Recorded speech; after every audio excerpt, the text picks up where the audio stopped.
Tuto sa ne. Kedy som zistil, že som iný. Ostatné deti nezjedli 3 porcie kaše. Nevedeli len tak vyváľať dúb aj s koreňmi. Tak asi vtedy, no.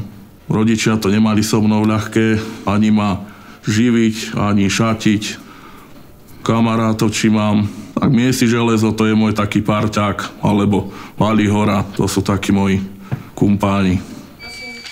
No a Lakti brada, aký je.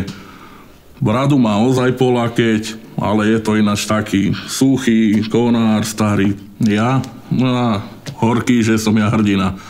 Čo tam s takým Lakti bradom bojovať? Túto malá Janka, tá musí bojovať s väčšou príšerou.